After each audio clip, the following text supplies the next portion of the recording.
여러분들 하나님 말씀 사도행전 7장을 다 피세요. 다 피시고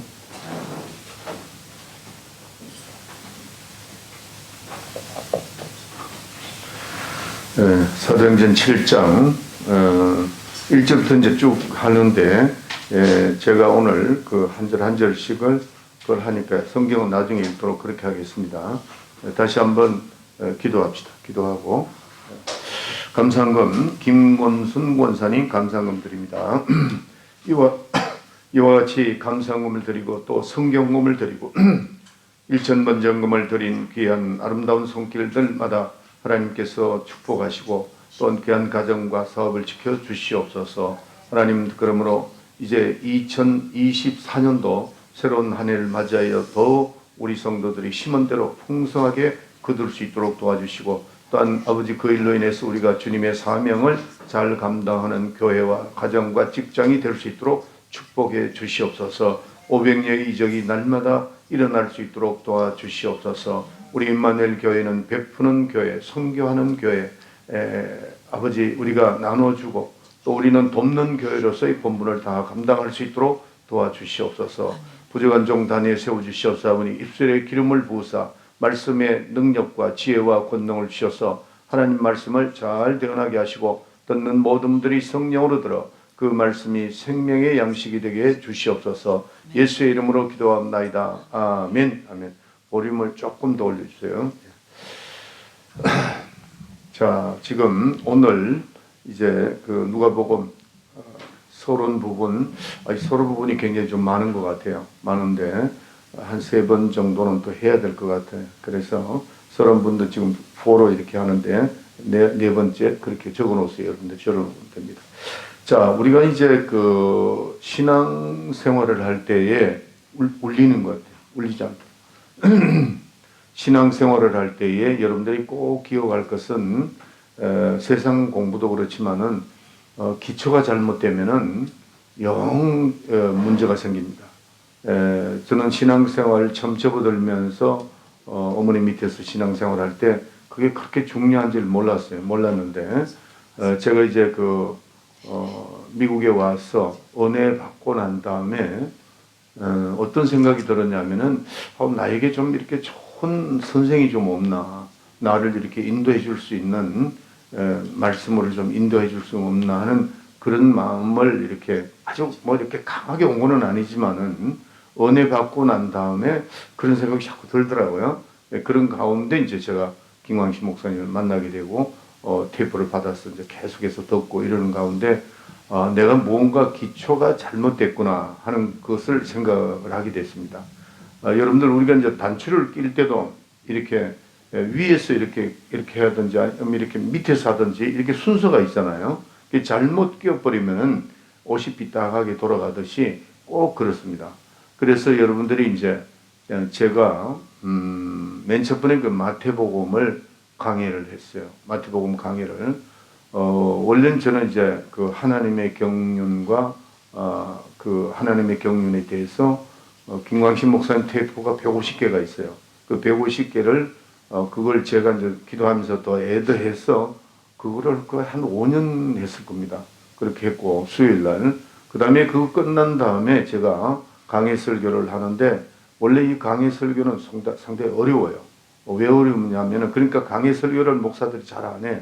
그리고 주일날에도 강해 설교를 잘 안 합니다. 안 하는데 왜냐하면은 강해 설교는 전체를 보고 하기 때문에 이쪽을 갔다가 이쪽 갔다가 이쪽 갔다가 자꾸 이렇게 해야 되기 때문에 그걸 머리에 넣어놓지 않으면은 자기도 헷갈리고 듣는 사람도 헷갈리는 겁니다.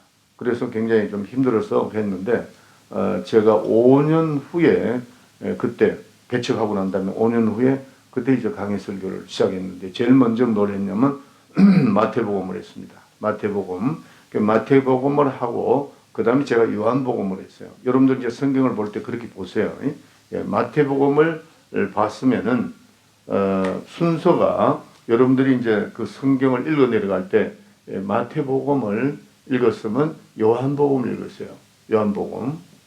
그 다음에 마가복음을 이렇게 읽고 그 다음에 누가복음을 읽고 그러면 정확합니다.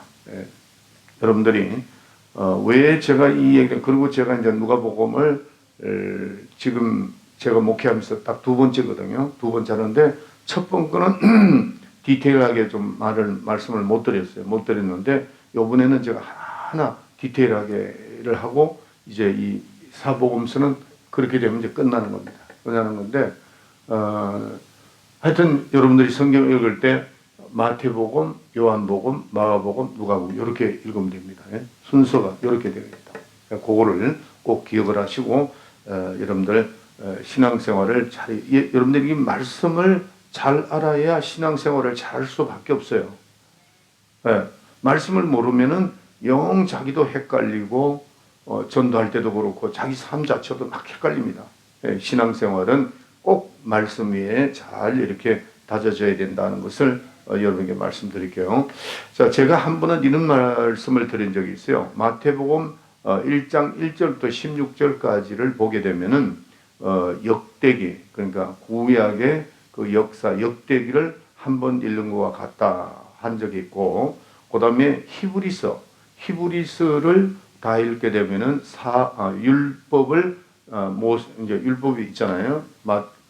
창세기, 출애굽기, 민수기, 레위기, 신명기 이렇게 다섯 그 율법을 다 한 번을 보는 것 같다 그랬잖아요. 이 누가복음도 역시 마찬가지입니다. 누가복음을 읽는데 왜 지금 제가 사도행전 7장을 읽게 되느냐면은 사도행전 7장 한번 물어보자. 사도행전 7장을 한 번 읽은 사람 한 손 들어보세요. 솔직히. 두 번 읽은 사람. 우리 민곤사님. 세 번 읽은 분. 우리 안 목사님. 이거 또 튀네. 튀지 않도록 하라고. 버리면 올려놓고 튀지 않도록. 이 숙제를 했는데 숙제를 안 했네. 예, 이걸 계속 읽어야 됩니다. 저도 오늘 이거 한 세 번을 또 읽었어요. 집에서 두 번 읽고 여기 나와서 이제 또 이렇게 요약을 하고 이렇게 했는데 이게 성경 구약을 이스라엘의 창세기부터 쫙 내려오는 그거를 계속해서 짤막하게 이게 스데반의 설교입니다. 웅장한 설교죠. 그러니까 그거를 여러분들이 꼭 읽도록 그렇게 하세요. 그래서 이 사도행전 7장은 구약과 신약, 그 다음에 율법과 복음을 아주 간결하게 이렇게 해놓은 겁니다. 그래서 복음을 찾는 이유를 아주 쉽게끔 표현을 해놓은 게 사도행전 7장입니다. 그래서 꼭 읽으라 하는 겁니다. 그래서 자, 지금 이제 이 7장을 통해서 오늘 쭉 읽어 내려갈 텐데, 스데반이 유대인들에게 이제 오늘 이 설교를 하고 순교하는 거죠. 순교하니까 얼마나 강력한 설교겠어요. 얼마나 강력한 설교이기 때문에. 그러니까 이 설교하고 자기는 죽을 각오를 했다고요. 유대인들한테. 그래서 자, 여기 보면은 유대인들에게 뭐를 얘기했느냐? 이스라엘 역사, 구약의 역사, 이거를 이스라엘 역사와 구약의 역사를 아주 간결하게 이렇게 이제 설명을 했는데, 그 설명을 하는데 이 스데반이 설교 가운데 뭐냐면은 그 사람들이 그 해결하지 못했던 거 있죠. 항상 그 율법을 읽어 내려가면서 그 사람들이 해결할 수 없었던 그거, 그 다음에 발견하지 못했던 그것을 가르쳐 주는 겁니다. 발견케 해주는 거죠. 그러니까 거기에 있는 지금 사도 바울도 거기 있었습니다. 그 말씀을 듣고 있다고요. 있는데 지난 시간에도 말씀드렸지만은 그거를 사도 바울이 들었지만은 지금 자기네들이 그 유대교를 이끌고 나왔던 그거가 틀리니까, 그거 만약에 그렇게 되면은 어떻게 되느냐 하면은 이게 다 무너진단 말이에요. 자기네들이 주장했던 이것이 다 무너지니까 견딜 수가 없었던 겁니다. 그래서 이 스데반의 설교를 듣는 사람이 누구냐 하면 유대인들이거든요. 유대인들인데 이들은 아브라함부터 그 아브라함의 그 믿음을 충실하고 소망을 가지고 있는데, 그 소망을 가지고 있는 그것을 순식간에 자기가 가지고 있었던 믿음 있잖아요. 유대교인들이 가지고 있었던 그 아브라함부터 믿음이 이제 이렇게 충실하게 소망을 가지고 있다 생각을 하고 그들이 나왔는데 스데반이 설교를 하는데 자기들이 가지고 있는 믿음이 순식간에 허물어진단 말이에요. 예.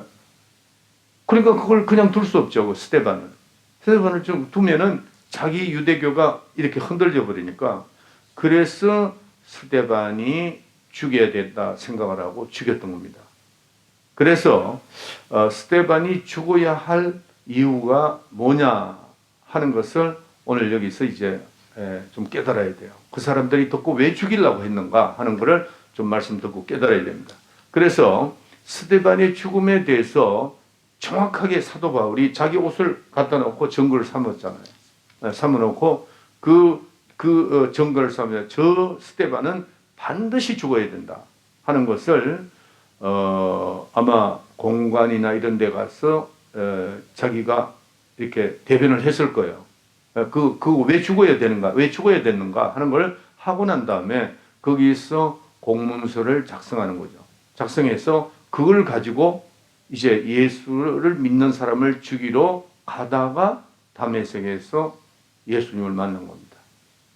순서가 스데반을 쳐 죽였어요. 그 죽이는데 앞장섰다고. 사도 바울이 저 사람은 반드시 죽어야 된다. 우리 율법에 반드시 죽어야 된다. 하고 정인을 서고 그 다음에 이제 이런 공간에 가서 그 왜 사람들이 저 사람을 죽였는가에 대해서 사도 바울이 그때 당시에 사도 바울은 굉장히 그 사회적으로 이름이 있는 사람이니까 딱 정인을 써주고 거기서 페이퍼를 하나 작성해서 그 이제 예수 믿는 사람을 잡아 죽여도 된다 하는 그거겠죠. 그걸 가지고 내려가다가 다메섹에서 이제 만나게 된 겁니다. 자, 그래서 스데반이 그 복음을 전할 때 선교할 때에 스데반의 내용, 이 스데반의 내용이 뭐냐? 이 설교의 내용이 오늘 이제 7장부터 나오는 거예요. 내용인데 이 내용을 이제 한번 자세히 말씀드릴게요. 제가 지금 누가복음을 강의를 해야 되는데 왜 사도행전에 와서 자꾸 이러는가 하는 것을 여러분들이 이거를 알아야 누가가 왜 누가복음을 썼는지를 알 수 있어요. 그래서 제가 지금 사도행전을 자꾸 이제 사도 바울에 대한 것을 얘기하고 있다. 그러니까 그거를 잘 이해하고 해야 됩니다. 그래서 자, 스데반의 설교를 이제 한번 들어보자는 거죠. 들어보는데 여기 보면은 7장. 자, 먼저 7장 1절을 한번 읽어주세요. 여러분들 성경 다 봐야 됩니다. 성경을 다 7장 1절. 대제사장이 가로되 이것이 사실이냐? 예, 이 말이 지금 대제사장이 이제 스데반에게 물어보는 겁니다. 그러니까 출발은 어디서부터냐면 6장 8절부터예요. 6장 8절. 예. 그래서 스데반이 고소당한 이유가 이제 여기 나옵니다. 고소당한 이유가 저도 그 사람들 유대교인들이 고소당한 이유가 나오는데 이제 6장 8절에 보면 스데반이 은혜와 권능이 충만하여 헌 기사와 표적을 민간에게 이제 행하니 그래서 이것은 출발하는 거죠. 출발하는데 이제 고소를 하는 거지. 이 사람들 고소를 하는데 10절에 보면 스데반이 지혜와 성령으로 말함을 저희가 능히 당치 못하고 이렇게 나와가지고 쭉 내려오다가 이제 10절부터 해서 13절에 가서 거짓 증인들을 세우니 가로되 이 사람이 거룩한 곳과 거룩한 곳 성전이죠. 예, 율법을 거스려 말하기를 마지 아니하는도다. 그러니까 스데반의 고소당한 이유가 뭐냐? 율법을 어겼다는 겁니다. 율법을. 이 율법을 어겼다는 겁니다. 근데 이제 여기 보면은 거룩한 곳은 어디죠? 예, 성전이죠. 성전. 예, 성전인데 예수님이 뭐라고 말씀하세요? 내가 성전이라고 그랬다고. 그러니까 그렇게 이제 하는 거죠. 그래서 고소당한 이유가 율법을 어겼다는 것과 그 다음에 예수가 와서 율법을 바꿨다. 이렇게 이제 거짓말을 하는 겁니다. 그래서 다시 한번 볼게요. 자, 거짓 증인들을 세우니 가로되 이 사람이 거룩한 곳과 율법을 거스려 말하기를 마지 아니하는도다. 그의 말에 이 나사렛 예수가 이곳을 헐고 성전을 말하는 거죠. 또 모세가 우리에게 전해 준 규례를 고치겠다 함을 우리가 들었노라 하거늘. 그래서 자 율법을 어겼다는 겁니다. 율법을 어겼다. 어겼다. 그다음에 자신이 이제 성전이라고 한다. 요 두 가지입니다. 하는데 그러니까 이제 어떻게 해서라도 이제 이 유대인들은 스데반을 또 예수님을 죽이려고 이제 자꾸 이렇게 하는 거죠. 그런데 그게 이제 대제사장이 묻는 겁니다. 누구에게? 스데반에게 묻기를 대제사장이 가로되 이것이 사실이냐 하고 물은 겁니다. 그러니까 6장 8절부터 이제 내려오면서 그게 연결이 되는 겁니다. 연결이 되는데 자 이제 그때 이제 스데반이 장구한 그 설교를 시작하는 거죠. 설교를 하면서 스데반이 가로되 여러 부형들이여 그리고 들으소서 우리 조상 아브라함이 하란에 있기 전에 메소포타미아에 있을 때에 영광의 하나님이 그에게 보였고 그리고 이제 3절에 들어가서 여기서 이제 우리가 조금 짚고 넘어가 있습니다. 3절을 보세요. 보면은 가라스 때 내 고향과 친척을 떠나 내가 내게 보일 땅으로 가라 하시니 아브라함이 갈대아 사람의 땅을 떠나 하란에 거하다가 그 아비가 죽음에 하나님이 그를 거기서 너희 시방 거하는 이 땅으로 옮기셨노니라. 자 여기서 하나님께서 아브라함에게 어떻게 지시를 했느냐면은 본토 아버지죠. 본토와 그 다음에 친척. 그러니까 친척을 떠나라. 친척을 떠나라. 롯이죠. 롯. 그리고 그 아비를 떠나라. 본토 아비의 집을 뭐 이렇게 이래나 저래나 마찬가지인데 이렇게 떠나라고 했습니다. 떠나라고 그랬는데 아브라함이 이제 떠날 때에 그러면 결국 이제 누구만 남는 거죠? 아브라함과 아내 두 사람만 떠나야 돼요. 그런데 다 데리고 갔어. 아버지도 데려가고 조카 롯도 데려가고 조카 롯은 그 부하 자기네의 그 몸종까지도 다 데리고 갔단 말이에요. 근데 이제 그런 성경 구절도 있습니다. 그때 당시에는 이렇게 부족 사회, 조그만 사회이기 때문에 만약에 A란 그 부족이 다른 부족한테 이렇게 가다 보면 잘못 맞아 죽어요. 왜냐하면 저놈들이 우리를 공격한다. 그러니까 오히려 그들을 공격해서 쳐부술 수 있고 이런 위험성도 있고 또 제가 볼 때는 이 아브라함이 아버지를 모시는 게 당연하잖아요. 그러니까 아버지를 모시고 가고 조카 롯을 데리고 가게 되었다 하는 겁니다. 아브라함이 떠날 때에 이렇게 이제 하나님이 지시한 곳으로 가기는 갔는데 이거를 생각을 못한 겁니다. 본토를 떠날 때에 친척 아비를 떠나라는 거죠. 데려가지 말라고 그랬다. 그런데 데리고 갔습니다. 그런데 가다 보니까 가는 데마다 하나님이 가라는 대로 가긴 갔어요. 갔는데 자꾸 흉년이 오는 거예요. 자꾸 흉년이 오고 힘들어지고 아브라함이 힘들어지니까 이제 자기도 이제 생각을 하죠. 생각을 하는데 그때까지 생각을 못한 거예요. 내려가다가 어디까지 갔냐면 베델까지 내려갔다고. 그러니까 남쪽으로 자꾸 내려가는 거예요. 흉년 따라서 그걸 해결해 보려고 내려가다 보니까 남쪽 베델 나중에는 하란까지 갔다가 그게 이제 잠깐 이제 애국까지 갔다가 다시 돌아왔다 그 말입니다. 지금 보세요.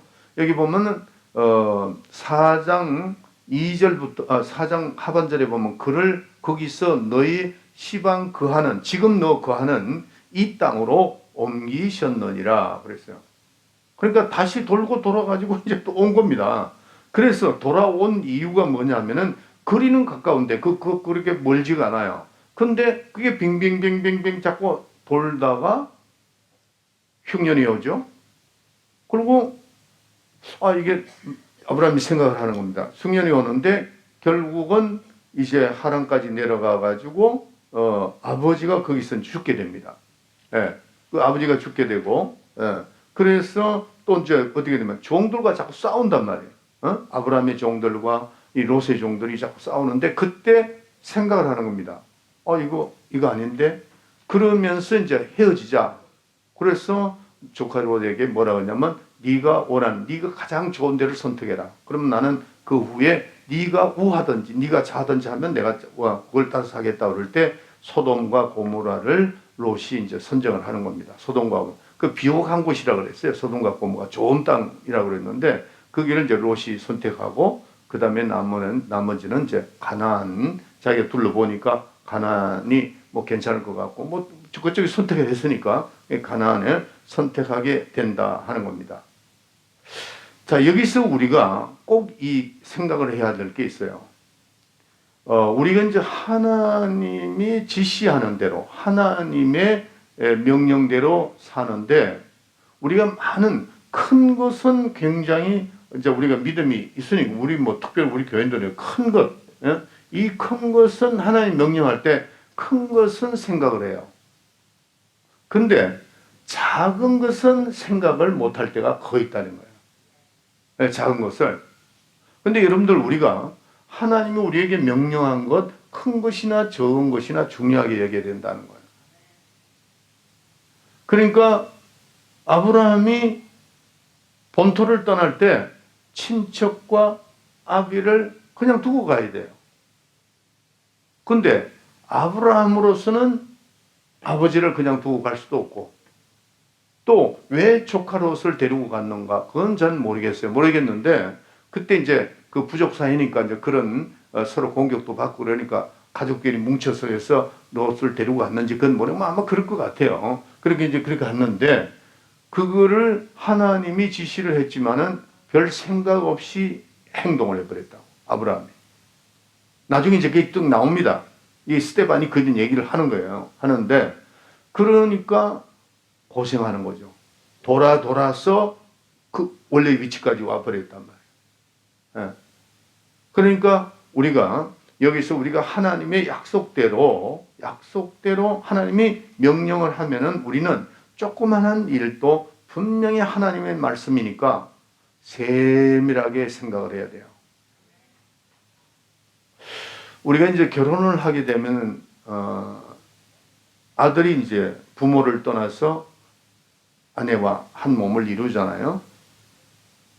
그것도 여러분들이 지금 우리 인생을 한번 조금 생각해 보세요. 그것이 맞습니다. 네. 그렇게 사는 게 편하게 살 수 있어요. 그러니까 자 보세요. 아브라함이 하나님께서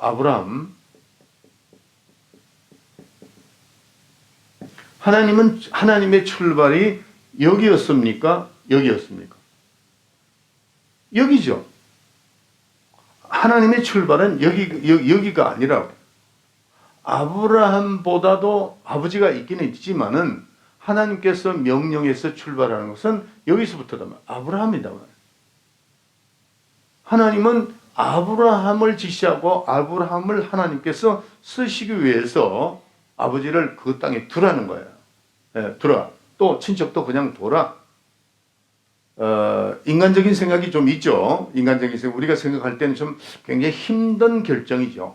힘든 결정이라고. 뭐 저도 이제 맞이르가 돼서 그때 제가 이제 이쪽으로 올 때 어머니 아버지를 제가 모셔야 되거든요. 모셔야 되는데 굉장히 고민했습니다. 제가 이걸 어떡하나 고민하는데 어머니는 그냥 마음 놓고 떠나라고 자꾸 그러는데 그래도 내가 맞으니까 책임이 있단 말이에요. 근데 기도하는 가운데 이제 우리 큰 누님이 내가 아버지하고 어머니를 맡을 테니까 너 편안하게 떠나라고 그러시더라고. 네, 그렇게 했는데 그때 이제 제가 만약에 내가 어머니 모시고 아버지 여기 왔으면 목회하는데 상당히 내가 이제 돌봐야 되니까 그분들을 굉장히 좀 그 힘이 들었겠다 하는 건데 내가 이제 그거를 저는 효자 소리 들었습니다. 얘는 불의 소리 듣지 않았어요. 그때 내가 뭐를 내가 먼저 결정을 해야 되는가? 하나님의 일을 먼저 결정해야 되냐? 내 가정을 돌이켜 봐야 되느냐? 다 할 수가 없더라고, 사실은. 그런데 그렇게 결정을 하고 나니까 또 우리 누님 같은 분이 이제 그분을 돌보겠다 하는 분도 낯서고 또 하나님 일을 하게끔 이렇게 만들어주시고 또 저는 이제 돈을 조금 보내드리고 그렇게 한 겁니다. 한 건데 어떻게 됐든 간에 우리가 이 아브라함이 지금 오늘 여기서 우리에게 배울 거는 뭐냐면은 아브라함이 하나님의 그 명령을 할 때에 큰 것은 순종했어요. 이삭을 잡아 바치는 일을 했잖아요. 그 얼마나 큽니까? 우리가 상상할 수 없는 그러니까 하나님께서 언약을 주시는 거죠. 그에게. 그렇게 했는데 이 지금 친척과 아비에 대한 그거를 이렇게 겉들었다고 그럴까? 예, 그냥 건너먹어 버린 거예요. 그러다 보니까 흉년이 계속 오니까 그러다가 흉년이 들면서 어떻게 됐어요? 이제 가족들끼리 싸움하네. 그 하인들끼리 종들이 싸움하니까 그때 깨달은 거예요. 그때 눈이 열리는 거예요. 눈이 열렸는데. 그래서 우리는 작은 일에라도 하나님의 말씀은 신경을 써야 됩니다. 예. 여러분들이 그 어떤 실패를 하잖아요. 실패를 하면은 지금 이 아브라함이 돌아서 그게 원래 출발했던 그 가나안 땅으로 다시 왔거든요. 다시 오게 됐다고요. 그러니까 우리가 잘못했을 때는 빨리 원시로 돌아가는 게 좋아요.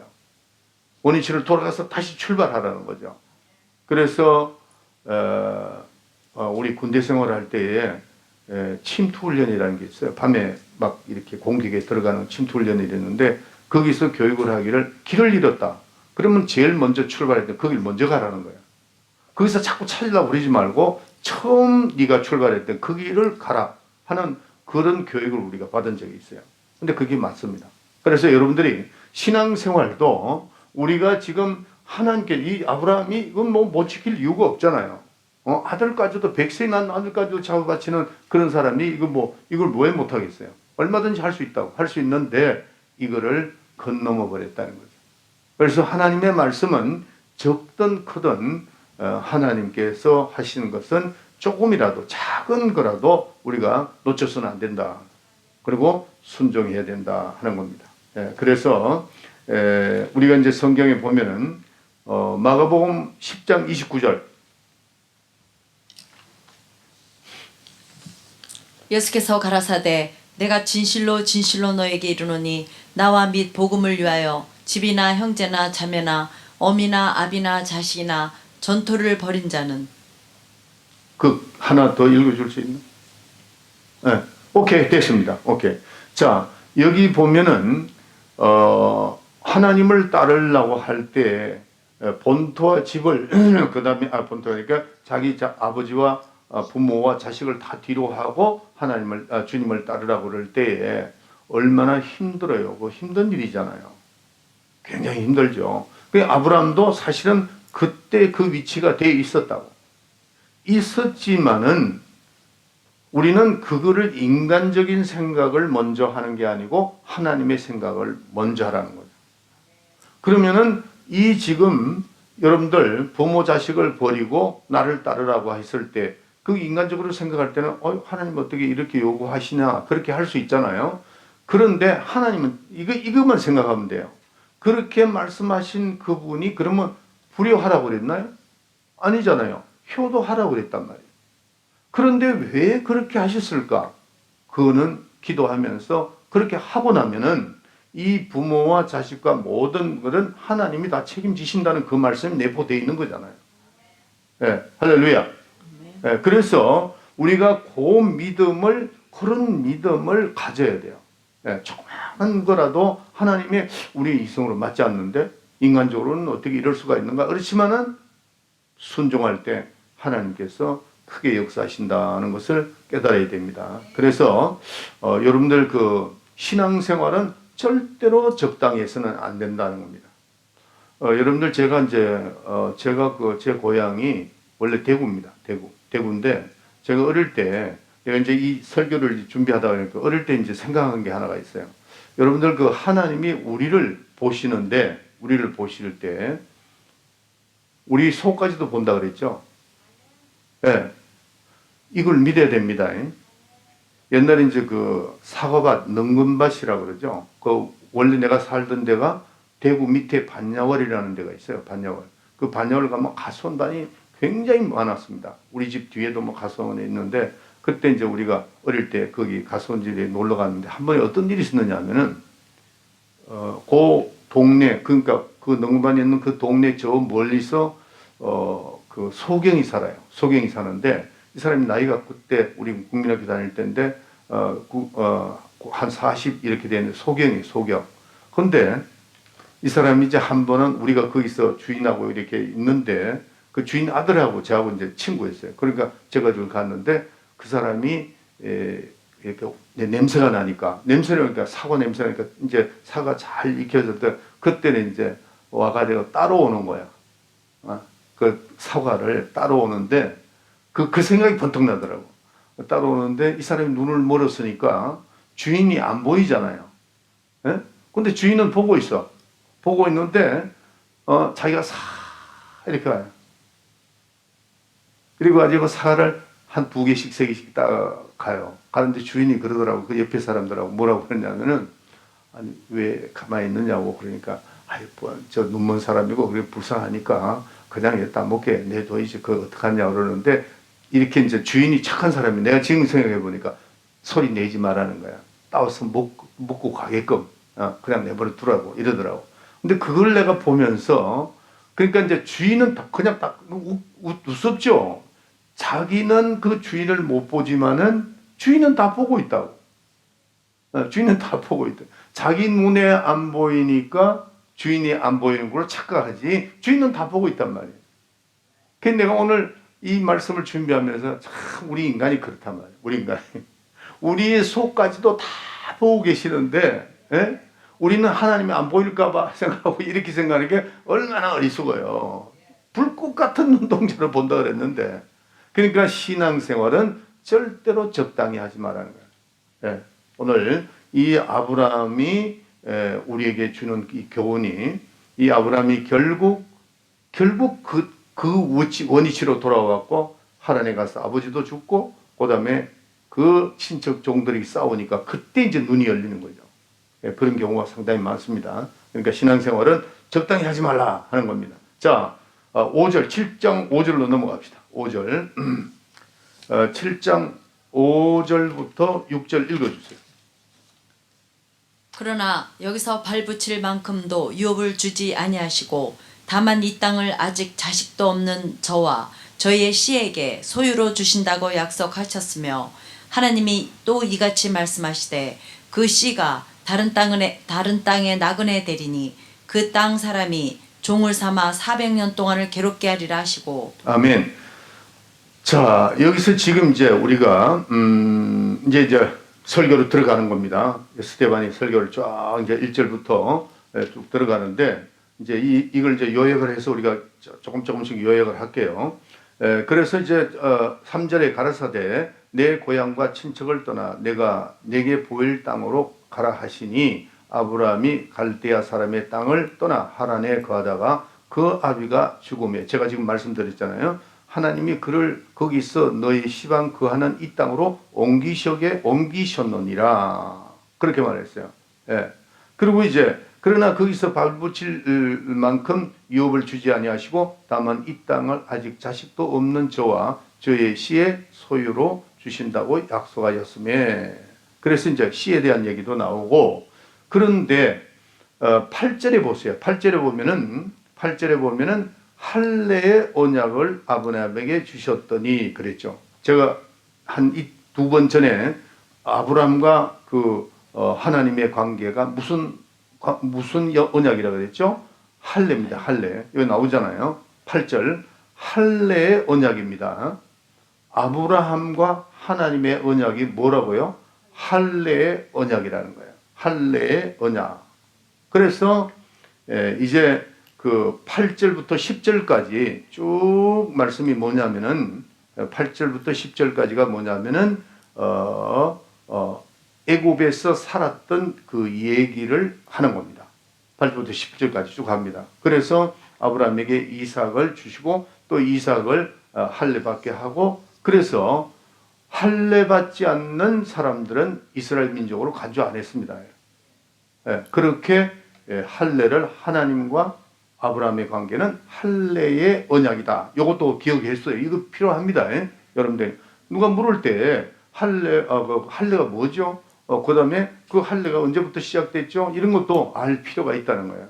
하나님 아브라함과 하나님의 할례다 하는 겁니다. 자, 그래서 쭉 지금 10절까지 애굽에서 살았던 얘기가 나온 겁니다. 자, 그러면 22절부터 25절 읽어주세요.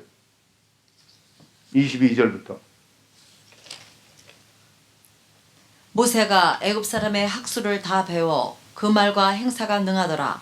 나이 40에 되매 그 형제 이스라엘 자손을 돌아볼 생각이 나더니 한 사람의 원통한 일을 당함을 보고 보호하여 압제 받는 자를 위하여 원수를 갚아 애굽 사람을 쳐 죽이니라. 저는 그 형제들이 하나님께서 자기의 손을 빌어 구원하여 주시는 것을 깨달으리라고 생각하였으나 저희가 깨닫지 못하였더라. 이튿날 이스라엘 사람이 싸울 때에 모세가 와서 화목시키려 하여 네, 거기까지 합시다.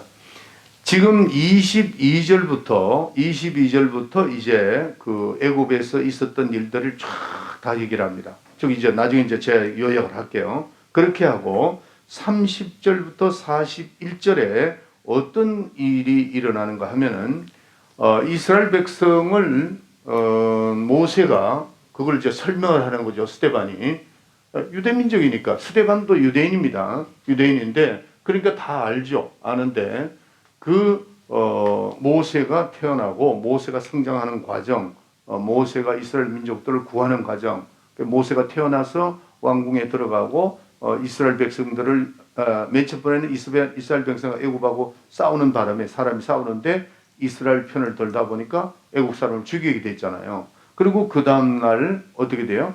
이스라엘 사람 두 사람이 싸우니까 야 형제끼리 왜 이렇게 하느냐 하니까 한 사람이 덤벼들면서 너 어제 애굽 사람 죽여놓고 오늘 또 이렇게 하는가? 그러니까 그 말을 듣고 이제 도망을 갔다.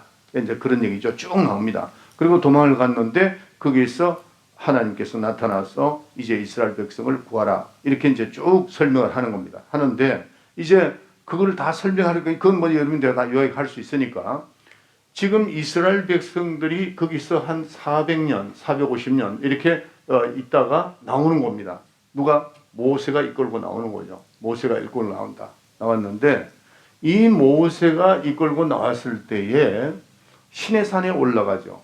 시내산에 이제 하나님 말씀을 받으러 시내산에 올라갔는데 그 올라간 후에 40일 동안 안 내려오니까 죽은 줄을 알았다. 어떻게? 야, 이 모세가 죽은 거 아니야? 연락도 없고. 그러니까 이스라엘 백성들이 좀 특이한 성격이 있어요. 이 사람들이 어떤 특이한 성격이 있느냐 하면은 하나님에 대한 그건 아주 철두철미한 사람들이야. 철두철미했는데 이게 이 순간 이게 잘못돼 버린 거죠. 그러니까 자기들을 인도하는 하나님의 계시를 받는 사람이 없어졌다. 모세잖아요. 네. 하나님의 그 거룩한 하나님의 그 말씀을 받고 인도함을 받는 사람이 없어졌으니까 이 사람들이 이제 방황하는 겁니다. 왜 방황하느냐 하면은 이것도 여러분들이 광야를 가보면 알 수 있어요. 광야를. 자, 애굽에서 출발해 나왔죠. 나왔는데 다시 애굽으로 돌아갈 수는 없잖아요. 애굽에서 나왔는데 그런데 앞으로 나가자니 누가 인도를 해야 되고 뒤로 가자니 죽고 그다음에 풀 한 폭이 없고 물 한 모금 없는 그곳에서 하나님의 인도함을 못 받아? 그럼 우리는 어떻게 해요? 광야에서 죽는다는 겁니다. 이 사람들이 생각해. 그러니까 우리가 이렇게 할 수 없다 하고 모세의 그 거룩함을 생각하는 겁니다. 이 거룩함. 거룩함. 그렇게 생각을 하면서 신을 만드는 겁니다. 신이 뭐였죠?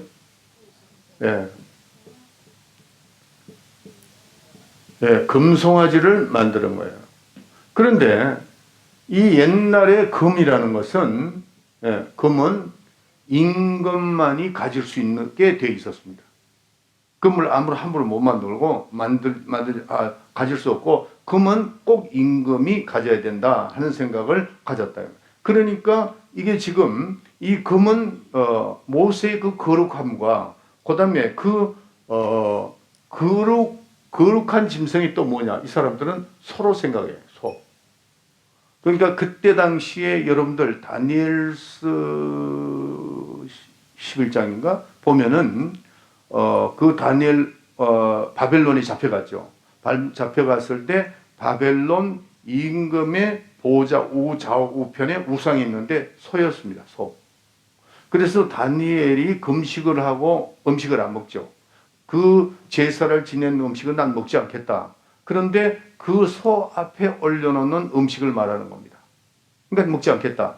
그렇게 해서 그때 당시에 소는 거룩한 짐승이다 생각을 했다. 금은 또 임금만이 소유할 수 있는 아름다운 그런 영화로움,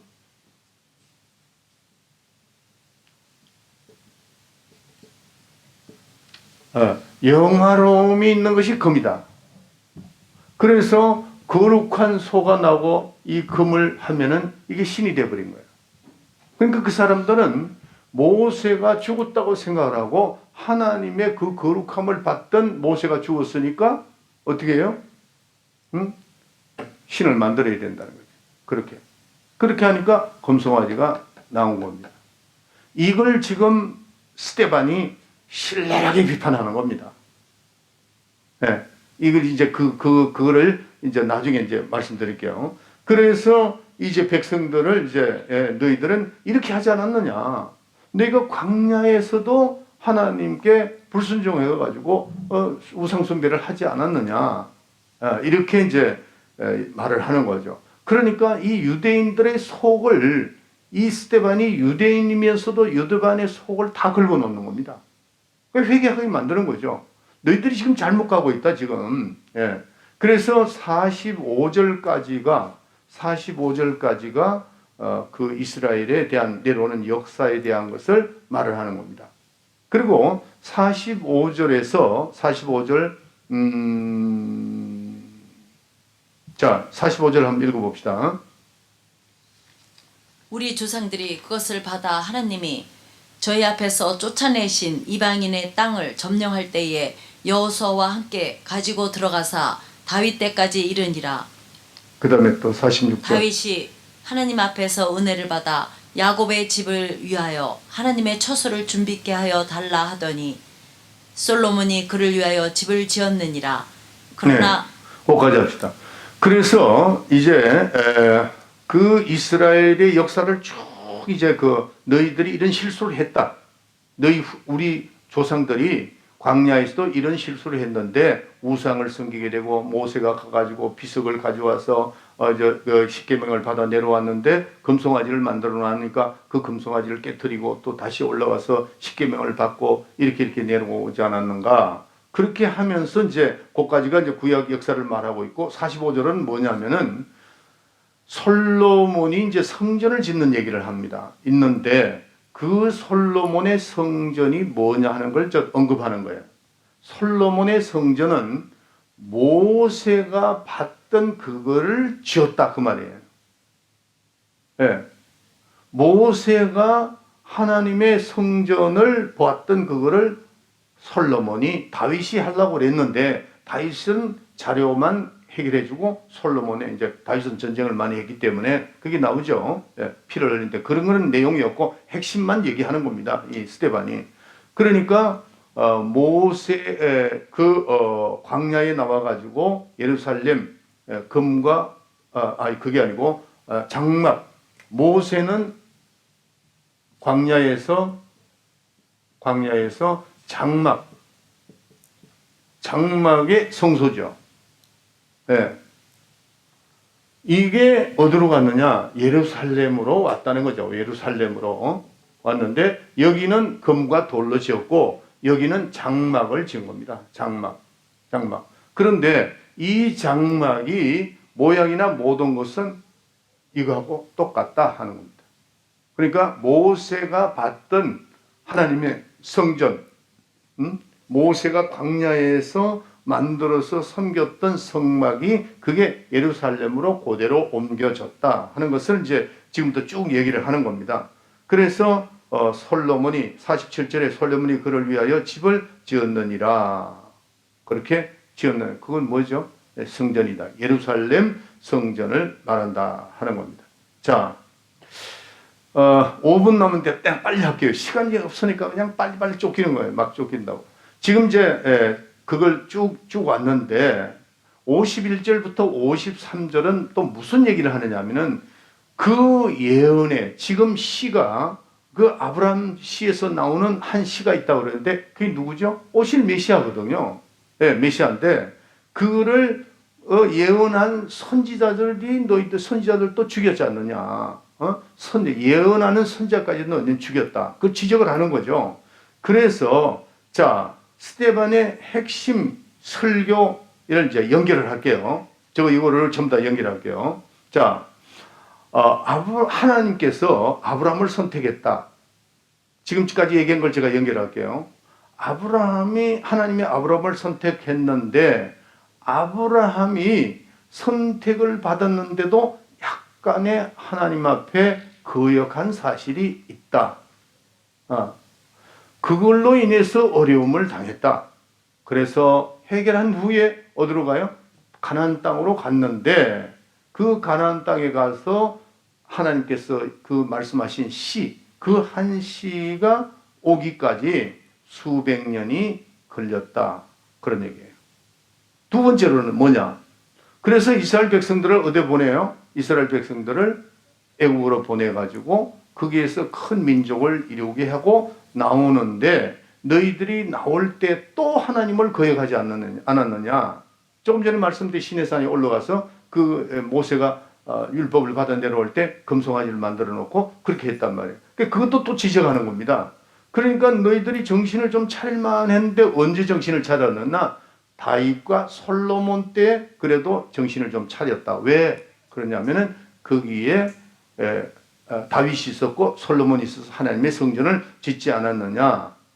그런데 또 그 시기가 넘어가지고 그 한 시에 대해서 예언을 하는 자들, 선지자들, 예언하는 자들 너희들이 잡아 죽이지 않았느냐. 이런 말을 연결을 한 겁니다. 이게 전부 다 1절부터 60절까지 쫙 연결을 하는 겁니다. 그런데 지금 너희들이 뭐 하는 거냐? 스데반이 그 얘기해요. 너희들이 지금 이렇게 우리 조상이 이렇게까지 했는데 너희들은 지금 뭘 하고 있느냐? 바리새인과 서기관들에게 지적을 하는 거죠. 지적을 한다. 그래서 지금 스데반이 이스라엘을 지금 너희들이 해보고 있다. 아직까지 네 지금 그 본분을 다 못 찾고 있다 하는 그런 얘기를 하는 겁니다. 그래서 그 너희들의 결과를 찾지 못하고 있는데 내가 지금 너희들한테 지적을 해주고 있지 않느냐 이렇게 얘기를 해요. 그러니 바리새인과 서기관들 거기 있던 사람들이 어떻게 했겠어요? 그 유대교에 철저하게 그 했던데 그거를 너희들이 보니까 1분만 지금 뭐가 너희가 틀렸느냐 하면은 대제사장 요게 이제 결론인데 다음번에 연결할게요. 요거 기억을 하세요. 크게 지적한 게 뭐냐면은 대제사장이 얘 문제가 있다. 여기. 그 다음에 피가 문제가 있다. 그 다음에 재물이 문제가 있다. 이거를 지적을 하는 겁니다. 여러분들 인간은 대제사장으로서 1년 1차씩만 됩니다. 왜? 그 사람도 죽어. 그 사람 영원하지 않단 말이에요. 그걸 이제 내가 예수를 만나 보니까 이거를 너희들이 잘못 알고 있었다 하는 걸 지적하는 게 대제사장이 지금 너희들이 영원한 제사장이 아니고 지금 그 한시로 온 그분이 영원한 대제사장이다. 그 다음에 히브리서 10장 좀 찾아보세요. 10장 3절부터 4절. 히브리서 10장 3절 4절 읽어주세요. 그러나 이 제사들은 해마다 죄를 생각하게 하는 것이 있나니 이는 황소와 염소의 피가 능히 죄를 없이하지 못함이라. 그렇죠? 절 보세요. 너도 이 피도 이것도 아니다. 잘못 너도 생각하고 있다. 그 다음에 제물도 마찬가지예요. 그 제물이 제단에 올라가는 제물이 제단에 올라가는 예수의 그 모형이잖아요. 그런데 실질적으로 영원한 대제사장이 왔는데 너희들이 죽이지 않았느냐? 그리고 지금도 그 모순 있는 이 짐승의 피를 가지고 왜 이걸 믿고 있느냐? 이 제물은 예수님 자신이 제물이 되주셨고 예수의 피가 영원한 거고 예수님은 우리의 영원한 대제사장이다. 예. 그래서 여러분들 저를 보세요. 예수님이 지금 하나님 성소에 계시죠. 이 스데반이 죽을 때 예수님이 하나님 보좌 우편에 앉아서 계시다. 그걸 보도다 그랬잖아요. 그게 어디냐 하면은 하늘 성소입니다. 제가 성막을 이렇게 그려놓으면은 그 성막에 보면 이 지성소가 있고 성소가 있고 지성소가 있잖아요. 그 지성소가 주님이 계신 곳이 어디냐면 지성소가 바로 하나님 보좌 우편이다 하는 것입니다.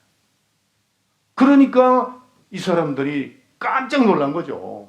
예수는 하나의 선지자로 봤는데 스데반의 설교가 장과게 이루어지면서 마지막에 너희들이 지금 이걸 다 잘못 알고 있다.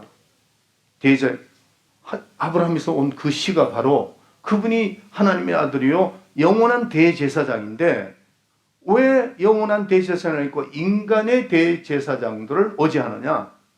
그 다음에 짐승의 피를 왜 의지하느냐? 그건 하나의 모형이었고 이제는 실상이 왔는데 누군가? 영원한 대제사장, 우리의 영원한 대제사장이 누구예요? 예수님이죠. 예수님이. 하늘 지금 성소에 계시는 그분이 영원한 대제사장이고 예수의 피는 어떻게? 영원한 피고 영원한 피고 또 제물은 뭐예요? 영원한 속죄 제물이 되셨다 하는 겁니다. 1년, 짐승은 1년 1차씩을 체인지를 해줬지만은 예수님은 영원한 제물, 예수님의 피는 영원한 피, 대제사장은 영원한 대제사장이다. 그거를 너희들이 믿지 않고 있다. 이렇게 이제 지적을 한 겁니다. 그러니까 돌 들어서 그냥 다 스데반을 죽이는 거죠. 저놈 죽여야 된다. 그러니까 그러니까 사도 바울이 그 설교를 들으면서 너무너무 화가 났던 거예요. 그러니까 죽여. 그리고 저놈은 마땅히 죽어야 된다. 그리고 가서 공간에 가서 얘기 다 하고 공문서를 받아가 이제 예수를 죽이러 가다가 어떻게 예수님을 만난 거죠. 사도 바울. 그러니까 이 사도 바울이 꼬꾸리지지 않을 수가 없었어요. 누구의 설교를 듣고 꼬꾸라졌죠? 스데반의 설교를 듣고 꼬꾸라진 겁니다. 아멘. 주기도문 합시다. 시작. 하늘에 계신 우리 아버지여 이름이 거룩히 여김을 받으시오며 나라의 마옵시며 뜻이 하늘에서 이루어진 것 같이 땅에서도 이루어지리라. 오늘날 우리에게 용할 양식을 주옵시고 우리가 우리에게 죄 지은 자를 사하여 준 것 같이 우리 죄를 사하여 주옵시고 우리를 시험에 들게 하지 마옵시며 다만 악에서 구원하옵소서. 나라와 권세와 영광이 아버지께 영원히 사옵나이다. 아멘. 주님 앞에 영광이 돌립시다.